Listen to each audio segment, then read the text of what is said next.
Bonjour tout le monde, bienvenue à cet entraînement en direct, pas en direct, du Parc Laurier de l'Assomption, un endroit extraordinaire qui est bien connu par nos élèves du Collège de l'Assomption qui le fréquentent presque à tous les jours. Un bel endroit pour traîner, mais aussi pour s'entraîner et c'est ce qu'on va faire aujourd'hui en faisant un entraînement AMRAP. Il y a une couple de semaines, j'ai fait une capsule, le temps d'un smoothie, que je vais mettre ici ou ici en lien. Je me rappelle jamais de quel côté. Cette capsule-là traitait des HIIT. Les HIIT qui sont des entraînements avec des intervalles à haute intensité. J'avais listé dans cette capsule-là les avantages des HIIT et les avertissements des HIIT. J'avais terminé en vous donnant d'ailleurs quelques exemples d'entraînement HIIT. Parmi ces exemples-là, il y avait les EMOM, Every Minute on the Minute, un principe d'entraînement vraiment plaisant, vraiment stimulant, assez nouveau.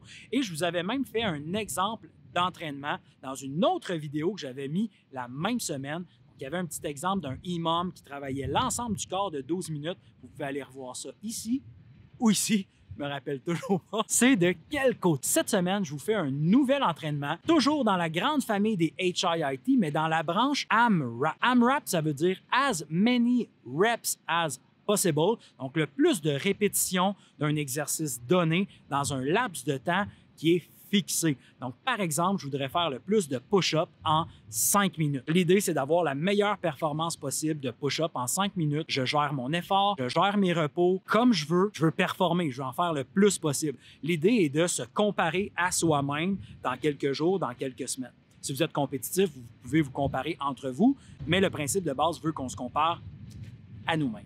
L'autre branche des AMRAP, c'est As Many Rounds as Possible. Donc, le plus de rondes possible, toujours dans un laps de temps qui est fixé à l'avance. C'est ce principe-là qu'on va utiliser aujourd'hui. Donc, une ronde, c'est pour nous aujourd'hui 4 exercices avec des répétitions données pour chacun de ces exercices-là. Les 4 exercices, ils sont tout simples. D'abord, je vais vouloir faire 10 box jumps. Des box jumps, c'est des sauts tout simplement que je vais faire en partant du sol et en montant les 2 pieds en même temps sur le banc de la table à pique-nique. Ce qui est bien important de faire pour ce mouvement-là, c'est de compléter notre mouvement une fois qu'on est rendu en haut sur le banc. C'est vraiment important de ne pas stopper notre mouvement à la moitié puis de redescendre tout de suite. On veut compléter notre extension pour avoir un mouvement complet. Ça fait-tu assez complet à votre goût, ça, comme explication? Je pense que oui. Deuxième mouvement, on veut faire 10 répétitions de squat assis à une jambe. 10 répétitions par jambe. Je pars avec une position assise, une jambe fléchie qui touche le sol, une jambe droite qui ne touche pas le sol et je veux me lever à l'aide d'une seule jambe. Je fais 10 répétitions de suite de la même jambe. Je passe à l'autre jambe pour les 10 répétitions suivantes. J'ai complété maintenant mon deuxième mouvement de ma ronde. Troisième mouvement, toujours un mouvement à une seule jambe, c'est les fentes en équilibre. Je vais mettre un pied derrière en équilibre sur le banc, l'autre pied qui est devant et on descend comme on le fait dans un mouvement traditionnel de fente. Les petits conseils techniques pour ce mouvement-là, je veux garder le dos bien droit, le regard au loin et je ne veux pas aller porter le genou trop loin par rapport à la pointe de mon pied. Ça pourrait mettre un stress qui est trop important sur les structures de mon genou. Encore une fois, 10 répétitions d'une jambe, 10 répétitions de l'autre jambe. Dernier mouvement, je veux faire 10 redressements assis.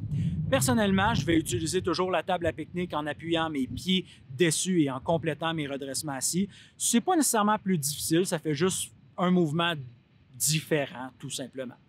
Lorsque j'ai complété ces 4 mouvements-là avec le bon nombre de répétitions, je peux dire que j'ai complété une ronde. Ce qui me reste à faire, c'est de recommencer le plus souvent possible et de compléter le plus de rondes possible. À la fin du 8 minutes, je vous rappelle, on a un AMRAP de 8 minutes aujourd'hui. À la fin de ce 8 minutes-là, je veux calculer combien de rondes j'ai de compléter. Si jamais j'étais, disons, rendu à 6 rondes plus 2 exercices de compléter sur les 4, j'étais rendu à faire mon 3e, mais j'ai pas eu le temps lorsque la cloche a sonné, je vais indiquer dans mon score que j'ai complété 6 rondes et demie, tout simplement.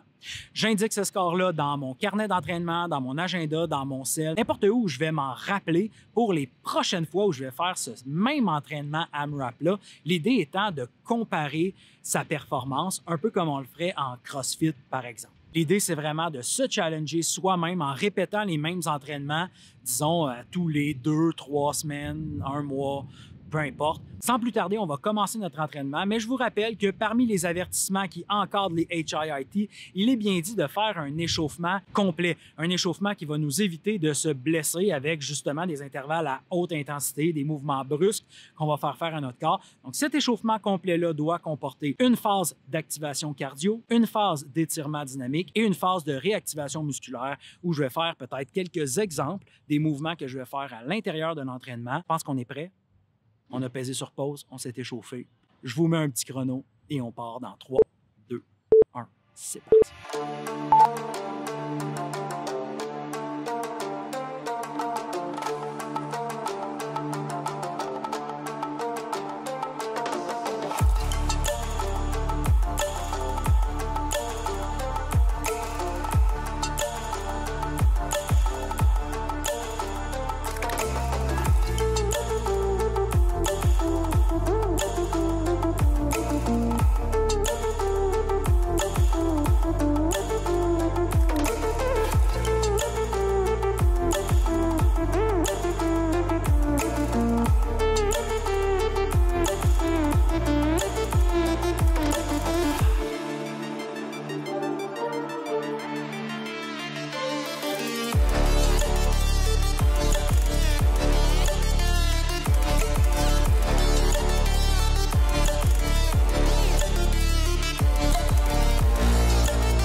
Wouh!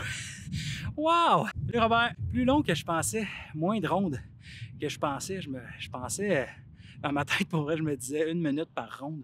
J'ai super mal calculé mes affaires. C'est long alterner une jambe et l'autre, faire 10 répétitions de chaque jambe. J'ai sous-estimé ça. Bref, ceux qui ont regardé en même temps, qui faisaient leur entraînement, j'ai fait 3 rondes, puis j'ai complété un exercice de ma 4e ronde. Le 2e exercice, je n'ai pas été capable de le compléter, fait que je ne peux pas le compter. Donc, ça donne un 3,4. C'est ça mon score que je vais mettre dans mon journal de bord. Et puis, ça va me permettre dans quelques semaines de revenir sur mon score puis d'essayer de me battre. D'ailleurs, j'espère que vous n'avez pas essayé de me suivre. Hein? Il faut y aller selon ses propres capacités et non en suivant le rythme de l'enseignant ou de la personne qui fait la démonstration en avant. C'est vraiment une expérience personnelle, les AMRAP. Très, très important de respecter ça. Alors là, je vous invite à soit finir l'entraînement là, soit répéter une 2e fois le 8 minutes. Peut-être une 3e fois, il y en a des crinqués, j'en connais quelques-uns. Vous pouvez même inventer des exercices, inventer des AMRAP. C'est super facile, vous avez juste à déterminer un temps donné, choisir le nombre de répétitions que vous faites, le nombre d'exercices. Vous pouvez vraiment flyer, faire plein d'exercices, en faire qu'un seul. Laissez aller votre imagination. Puis, je pense que c'est pas mal ça. Ouais, la semaine prochaine, je vous reviens avec un autre entraînement AMRAP, un autre 8 minutes. Sauf que cette fois-ci, on va travailler le haut de corps. Un petit peu plus d'accent sur le haut de corps, même si on va avoir quand même des exercices de ceinture abdominale et de bas de corps parmi les 4 exercices. Ça va être différent de celui-ci. Par contre, on va toujours être avec comme seul équipement la table de pique-nique ou la chaise ou le banc ou le divan que tu as chez toi. Ça fait très, très bien l'affaire. Alors, je vous souhaite une bonne semaine, un bon entraînement. N'hésitez pas à m'envoyer des suggestions. Puis, à la prochaine. Bye bye!